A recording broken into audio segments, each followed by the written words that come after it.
warahmatullahi wabarakatuh. Nama budaya, salam kebajikan. Yang terhormat Bapak Ibu dosen penguji, perkenalkan nama saya Hermiati, NIM 240401092709779193 dari LPTK Universitas Negeri Surabaya dengan bidang studi Pendidikan Guru SMP. Pada hari Senin tanggal 1 September tahun 2025, saya akan melakukan ujian kinerja di SMP 1 Negeri 1 Mutiara pada mata pelajaran Ilmu Pengetahuan Alam kelas 2. Terima kasih. Selamat menyaksikan. Assalamualaikum. Waalaikumsalam warahmatullahi wabarakatuh. Assalamualaikum warahmatullahi wabarakatuh. Waalaikumsalam warahmatullahi wabarakatuh. Gimana kabar anak-anak hari ini? Sehat? Alhamdulillah. Siapa yang bermimpin doa? Silakan Adnan. Bismillahirrahmanirrahim. Alhamdulillahi rabbil alamin. Ar-Rahmanir-Rahim. Maliki yaumiddin. Iyyaka na'budu wa iyyaka nasta'in.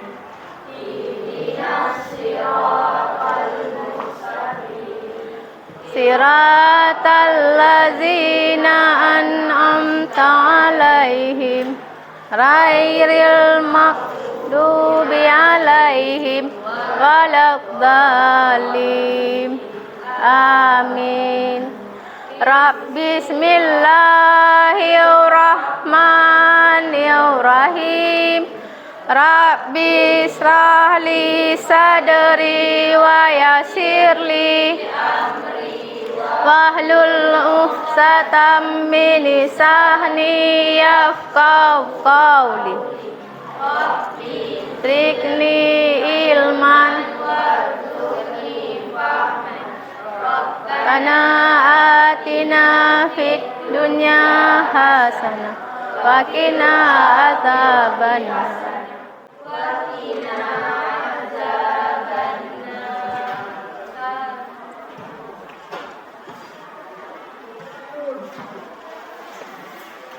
Gimana hari ini anak-anak hadir semua? Siapa yang nggak hadir? Kenapa? Oh, sakit. Ya. Sebelum mulai pelajaran, kita menyanyikan lagu Indonesia Raya. Dah. Mulai ya. Indonesia tanah airku, tanah tumpah darahku. Di sanalah aku berdiri, jadi pandu ibuku.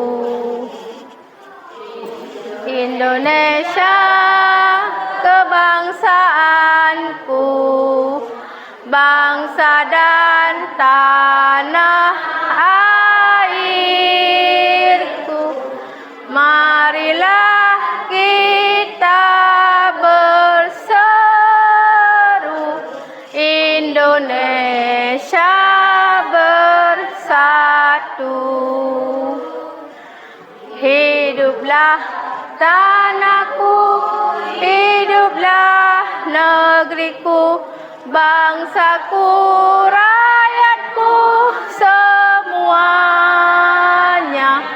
Bangunlah jiwanya, bangunlah badannya untuk Indonesia Raya. Indonesia Raya merdeka.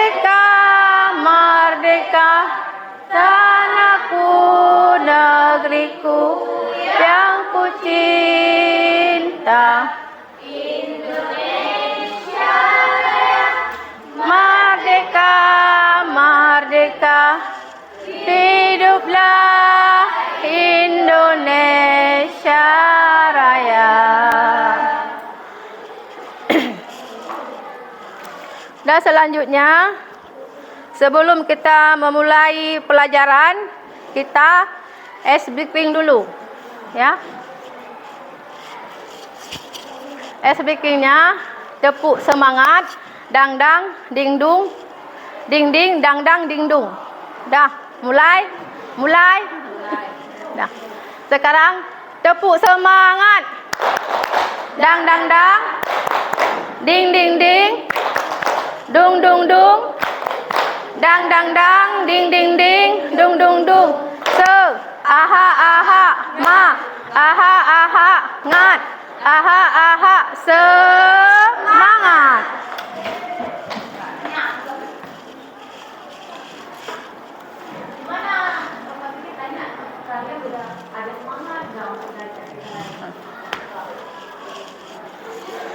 Bagaimana nak speaking kita hari ini?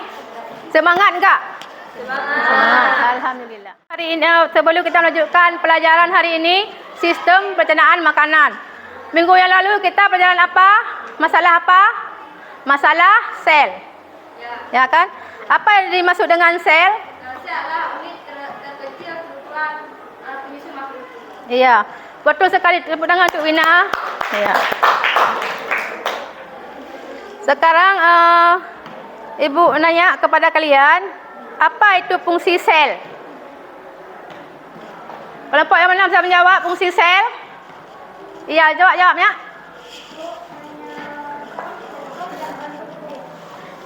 Iya, fungsi sel adalah menyediakan struktur dan bentuk tubuh. Ya, betul sekali, sama-sama kita tepuk tangan.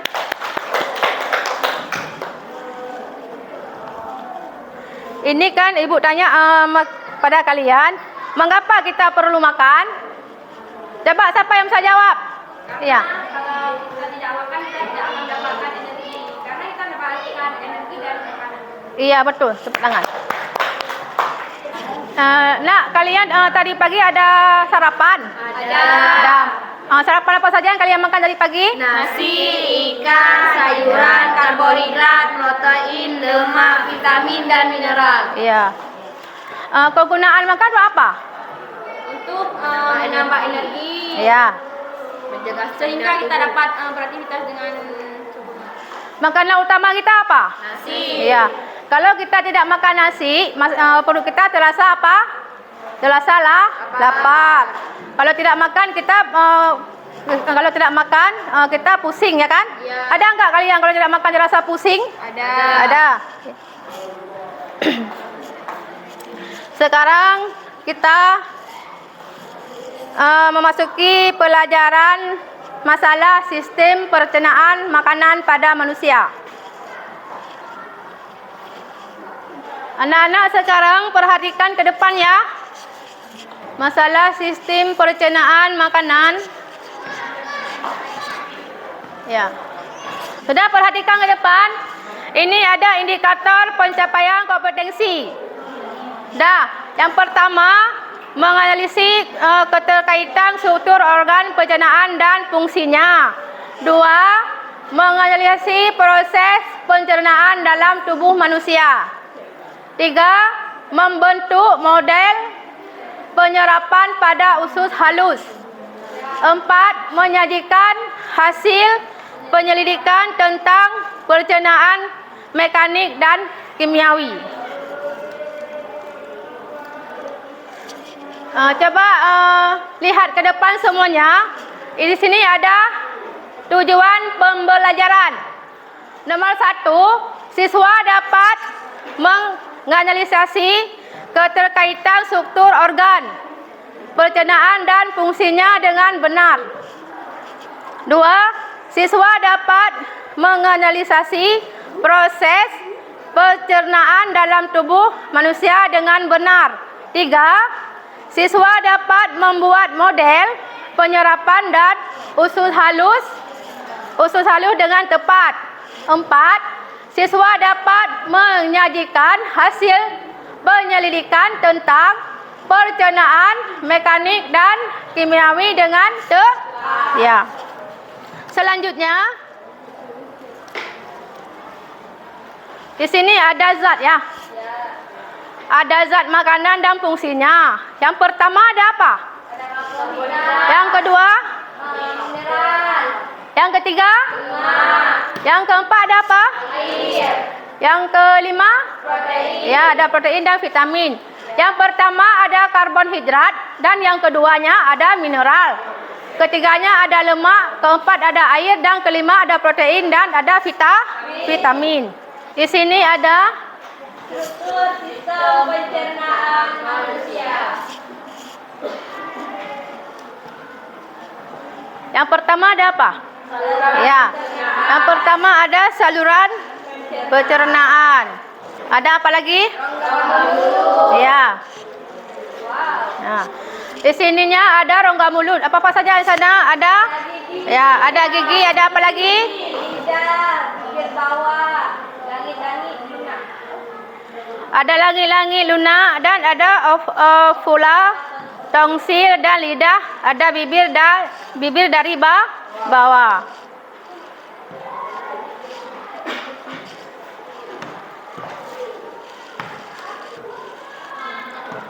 Di sampingnya ada ada rongga apa?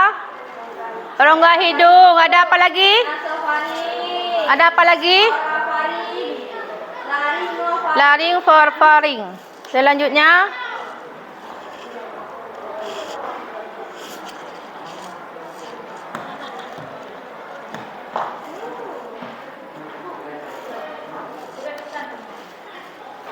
ada apa nak? Ada kerongkongan. Nah, di sini kerongkongan dapat melakukan gerak peristaltik. Terdiri dari 4 lapisan. Ada apa? Ada mukosa, submukosa, muskularis dan adventitia. Ya. Ada lambung. Ya, coba perhatikan gambar di depan. Ada lambung apa lagi? Esophagus dan fundus ya. Dan ada sphincter esophagus, sphincter pylorus dan kardiak. Ada juga pylorus dan rugae. Ada usus apa? Usus halus.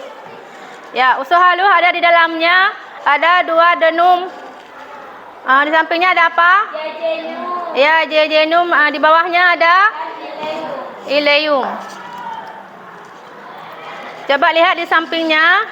Ada usus besar. Ya, coba perhatikan dulu ada usus besarnya. Di atasnya ada usus apa? Usus datar. Di bawahnya ada usus turun. Dan tu ada lagi usus naik dan apendiksis. Ada lagi kolon sigmoid dan rektum dan ada rektum.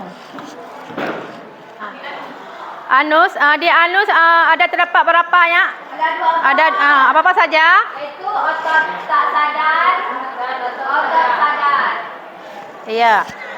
Habis tu ada sekum. Sekum itu terdapat ada berapa itu dia?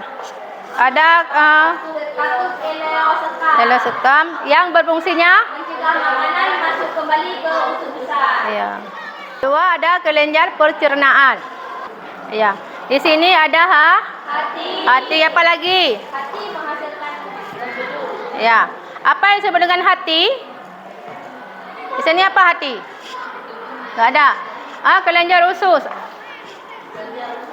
Kelenjar usus apa saja yang ada di sana?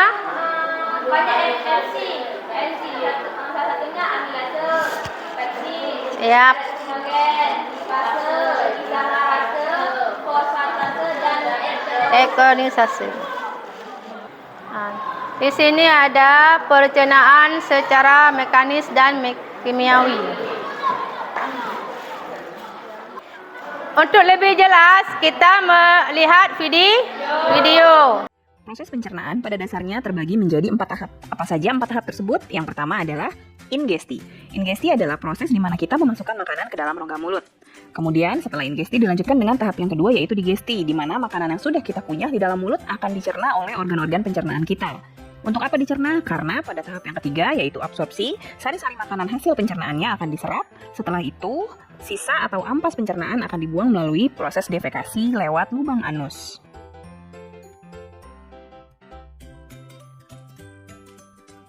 Nah, jika dibedakan berdasarkan prosesnya, jenis-jenis pencernaan ada 2 macam, yaitu pencernaan mekanik dan pencernaan kimiawi. Apakah perbedaan antara keduanya? Pencernaan mekanik adalah pencernaan yang terjadi di mulut sewaktu makanan dikunyah dan dihancurkan. Jadi, pencernaan mekanik itu adalah pencernaan yang dilakukan dengan memanfaatkan gerakan dengan menggunakan alat-alat tertentu. Nah, alat-alatnya adalah gigi dan lidah yang ada di dalam rongga mulut. Sementara pencernaan kimiawi adalah pencernaan yang membutuhkan bantuan enzim. Enzim-enzim tersebut akan memicu terjadinya reaksi kimia yang menguraikan makanan yang memiliki molekul besar menjadi molekul-molekul yang lebih sederhana, dengan tujuan untuk bisa diserap di dalam usus halus.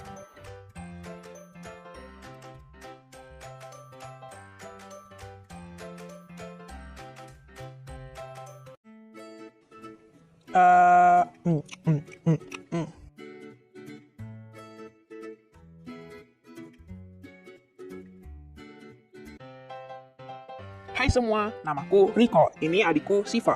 Sekarang kami akan melihat proses pencernaan dalam tubuh manusia. Ini adalah mulut. Mulut adalah tempat untuk mengunyah makanan agar menjadi lebih halus.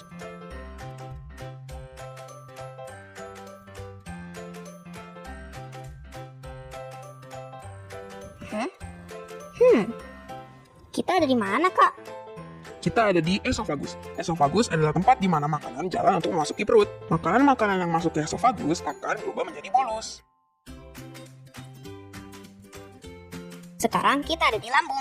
Lambung adalah tempat untuk mencerna makanan dengan enzim. Nah, sekarang kita ada di usus halus dan usus besar. Usus halus digunakan untuk menyerap sari-sari makanan. Dan usus besar digunakan untuk membusukkan ampas sisa pencernaan. Terakhir, makanan akan keluar lewat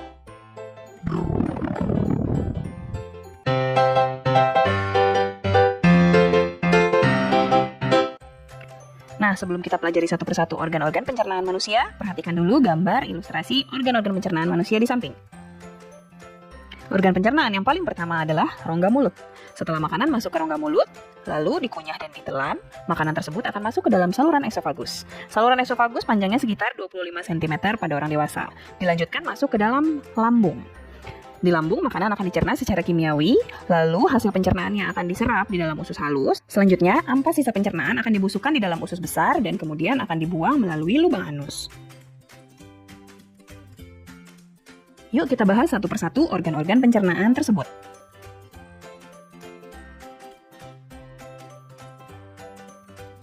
Pertama sekali, makanan masuk ke dalam rongga mulut. Di dalam rongga mulut, makanan dicerna secara mekanis dan kimiawi. Pencernaan secara mekanis dibantu oleh gigi dan lidah. Gigi kita ada 3 macam, ada gigi seri, gigi taring, dan gigi geraham. Gigi seri untuk memotong-motong makanan, gigi taring untuk mengoyak makanan, dan gigi geraham untuk menghaluskan makanan. Sementara lidah berfungsi untuk membolak-balik makanan dan mendorong makanan ketika kita menelan. Nah, itulah pencernaan yang terjadi secara mekanis. Selanjutnya, pencernaan secara kimiawi dilakukan oleh enzim yang terdapat di dalam air liur. Air liur mengandung mukosa atau lendir yang berfungsi untuk membunuh bakteri. Selain itu, ada juga enzim ptialin atau amilase yang berfungsi untuk mengubah amilum menjadi maltosa. Tapi, jika kita mengunyah sampai 36 kali, amilum tersebut bisa diubah langsung menjadi glukosa. Itulah sebabnya mengapa jika kita mengunyah nasi dalam waktu yang lama, nasi tersebut akan terasa manis, karena amilum dicerna menjadi glukosa. Selanjutnya, makanan yang sudah ditelan akan masuk ke dalam saluran esofagus atau kerongkongan. Kerongkongan merupakan saluran yang menghubungkan rongga mulut dengan lambung. Panjang saluran ini pada orang dewasa adalah sekitar 25 cm. Nah, di dalam saluran esofagus ini terjadi gerak meremas-remas atau biasa disebut sebagai gerak peristaltik. Karena adanya gerak peristaltik ini, makanan yang sudah kita kunyah akan menjadi gumpalan-gumpalan makanan atau bolus, dan bolus tersebut akan terdorong menuju ke lambung.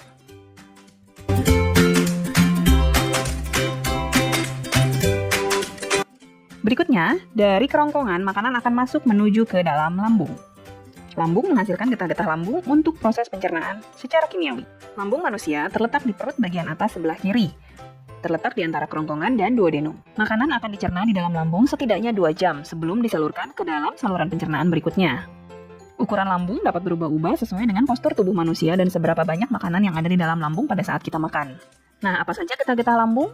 Yang pertama adalah asam klorida atau HCl. Asam klorida ini adalah asam kuat yang memiliki pH antara 1 sampai 2 sehingga kuman-kuman penyakit yang masuk bersama makanan akan mati karena asam lambung tersebut. Kemudian yang kedua ada enzim pepsin dan enzim renin. Pepsin berfungsi untuk mengubah protein yang kita makan menjadi pepton. Lalu renin berfungsi untuk mengendapkan protein susu menjadi kasein.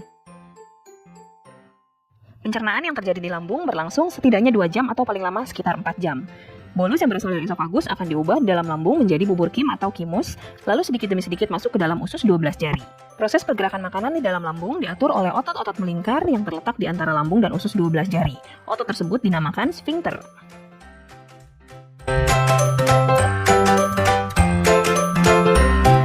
Selanjutnya kita masuk ke usus halus. Usus halus adalah saluran panjang sekitar 6-7 meter yang ada di dalam rongga perut kita.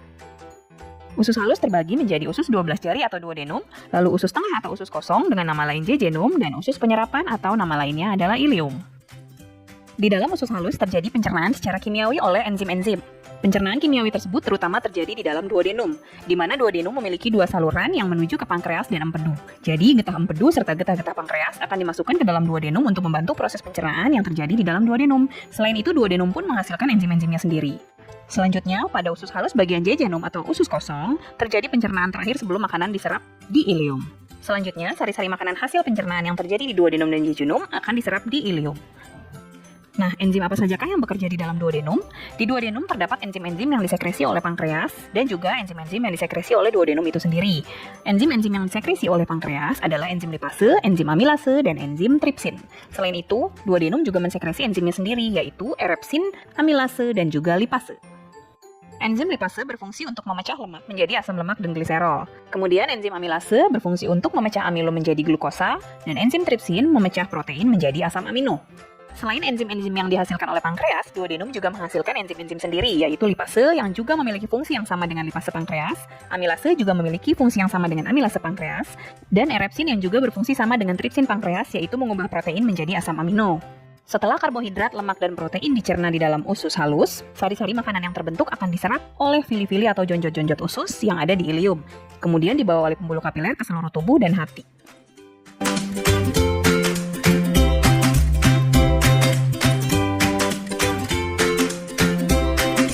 Setelah sari-sari makanan diserap di usus halus, maka ampasnya akan menuju ke usus besar atau kolon.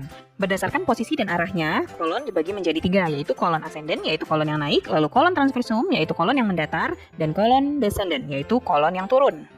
Kolon akan berakhir di lubang yang bernama anus. Zat-zat sisa pencernaan atau ampas pencernaan yang sudah tidak bisa diserap lagi akan diatur kadar airnya di dalam kolon. Selain pengaturan kadar air, ampas tersebut juga akan dibusukkan dengan bantuan bakteri Escherichia coli yang merupakan flora alami di dalam usus besar manusia. Setelah proses pembusukan yang dilakukan oleh Escherichia coli selesai, maka akan terbentuk zat buang yang berbau busuk yang biasa kita sebut dengan feses. Feses tersebut akan disimpan sementara di dalam rektum sebelum dikeluarkan melalui lubang pengeluaran, yaitu anus.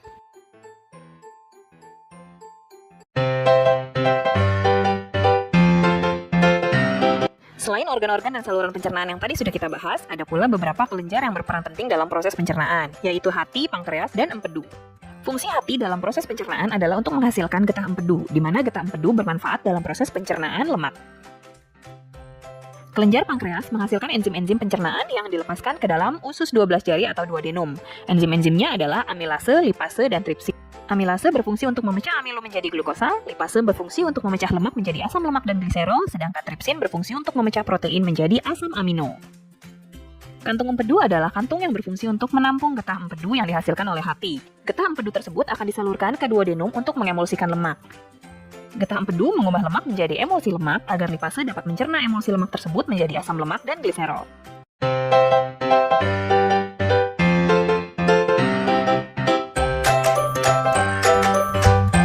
Selanjutnya kita akan membahas beberapa gangguan dalam sistem pencernaan manusia. Yang pertama adalah obesitas. Obesitas atau kegemukan adalah kondisi di mana tubuh kita memiliki lemak yang berlebih sehingga menimbulkan efek negatif pada kesehatan. dapat menyebabkan jantung, diabetes, atau hipertensi. Berikutnya konstipasi, yaitu frekuensi buang air besar yang lebih sedikit dari biasanya karena feses terlalu lama disimpan di dalam rektum, sehingga kadar airnya berkurang dan susah buang air besar. Gangguan pencernaan yang berikutnya adalah gastritis. Gastritis atau radang lambung adalah sakit pada lambung akibat adanya iritasi atau peradangan karena meningkatnya asam lambung. Penyebab dari peningkatan asam lambung tersebut bisa karena makan makanan yang pedas ataupun karena adanya infeksi bakteri. Selanjutnya ada juga diare, yaitu penyakit di mana dinding usus besar teriritasi sehingga tidak dapat menyerap air ataupun sari-sari makanan. Begitu pula dengan otot-otot usus tidak dapat berhenti berkontraksi sehingga kita terus-menerus merasa mulas. Oke adik-adik, itu tadi beberapa gangguan pada sistem pencernaan. Kalian bisa baca-baca buku untuk tahu lebih banyak lagi gangguan sistem pencernaan ya. Jadi selesai sudah kakak membahas materi mengenai sistem pencernaan manusia ya. Tetap semangat terus belajarnya. Terima kasih. Sekarang kalian sudah lihat kan video tadi?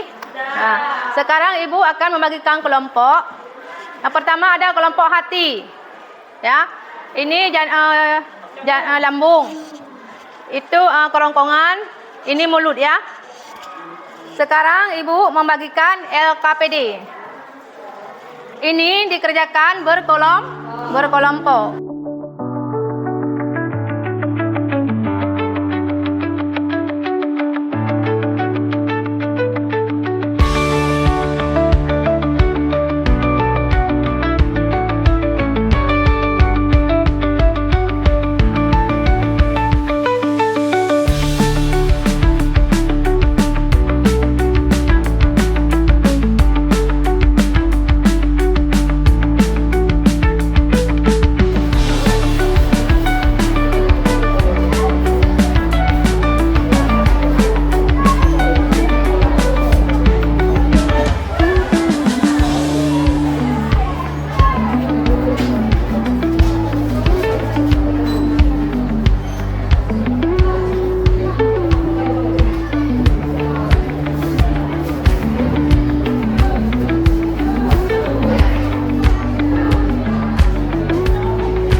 Berkelompok berprestasi ke depan. Kelompok lambung yang mana? Nah, ke depan nak. Kelompok lambung ke depan.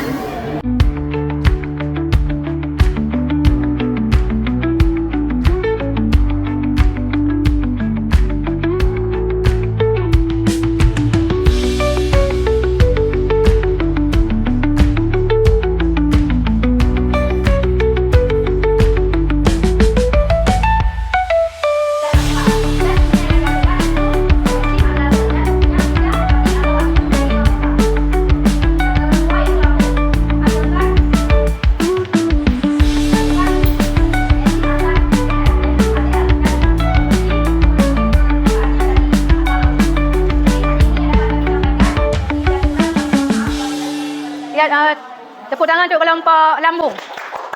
Kesimpulan kalian apa saja yang kalian pahami tadi? Dapat Ibu jelaskan? Kita dapat mengetahui Ya. ada beberapa yang berfungsi. Ya. Namanya mulut, Ya. kerongkongan, bangku, usus halus, usus besar, dan anus. Ya. Fungsi mulut apa? Menghancurkan makanan. Ya. Melalui saluran proses. Ya. Sekarang kita akan membacakan salawat ya. Mari kita sama-sama membacakan salawat. Salamullah ala Toha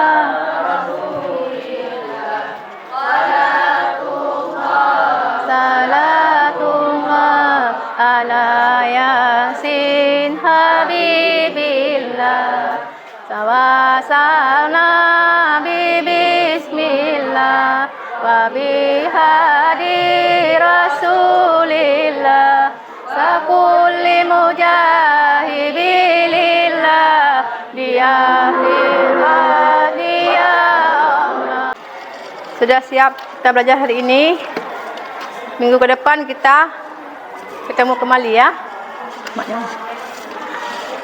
Assalamualaikum warahmatullahi wabarakatuh. Waalaikumsalam warahmatullahi